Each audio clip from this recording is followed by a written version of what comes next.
او په کابل کې دریز زاده سره مشي. مننه کوم یاسین صاحب محترم. زم په خپل وار سره سلامونه نه کې له تاسو ته ټولو درنو اوریدونکو ته وړاندې کوم. مننه کوم. یو خو دا پیغام لرم د افغانستان تجارانو ته د احتکار څخه لاس واخلي. هغه اموال، هغه اسباب، هغه وسایل چې د فتن په افغانستان کې د هغه ټول په روغه ورځ کې افغانستان ته انتقال شوی وو باید په ماغه نرخونو باندې افغانانو ته ورکړل شي چې په کوم نرخونو باندې راوړل شوی وو. له احتکار څخه کار وانه خرستل شي. افغانستان اسلامي امارت مشران ورسره لوی واړه تجاران باید د غاز، پټرول او ډیزل لپاره د بدیل لار پیدا کړي. دا که هر ورځ د ایران او د اسرایل جګړه وپراخېږي وړاندې چې په نور مسایلو کې دغه کنټرول ته خټک به اشاره وکړي چې په خوا راوړل شوي دي باید نرخونو کې اضافه ونه شي. ښاروالۍ په ځانګړې توګه په ښارونو کې او په اطرافو کې نور د ولسوالۍ چارواکي په دې برخه کې څه کوي شي؟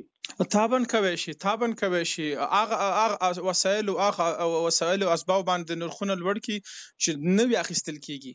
هغه چې راوړل شوي د په افغانستان کې ذخیره شوي دي تجارانو سره پراته دي باید د افغانستان اسلامي امارت ښاروالۍ مسؤلین چې په دغه برخه کې دي هغه باید سروې وکړي څه چې شته د ذخیرې په شکل باندې هغه باندې باید اجازه ورنکړي چې قیمتونه لوړ شي. کابل کې باید دکان ته یې تاسو نرخنامه ګوري چې نرخنامه اوس نرخنامه فکر نه کوم چې دومره دغه شي فکر نه کوم چې نرخنامه د اسلامي امارت ښاروالان د ورځ کې لس دفعې دغه ښاروالۍ نرخنامه جوړه کړي چې تیلو سار کې ورځ یو به غرمه کې بل به مازدیګر کې بل به ماښام کې بل به یعنی په هر د کار لحظه کې یو روپۍ د تیلو کې لوړوالی راځي. فکر نه کوم چې د ښاروالۍ نرخنامې معیار وي.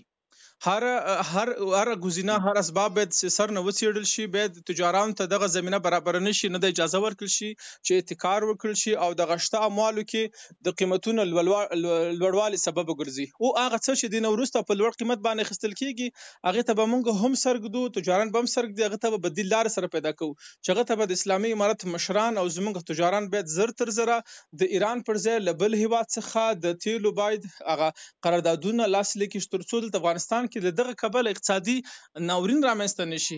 ځکه چې موږ افغانستان اسلامي امارت دغه دومره واک او اختیار نه لرو په داخل افغانستان کې چې وکول شو دغه بحران سره لاس او پنجه نرم کړو.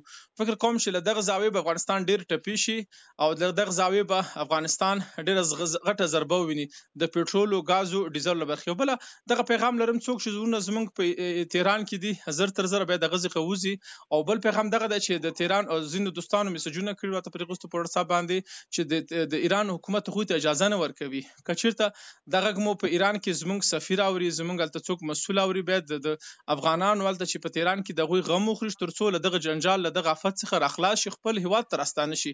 ځکه دا ډیر آیاتي رول لوبوي. زه نن فیسبوک یا د سوشل میډیا کې دغه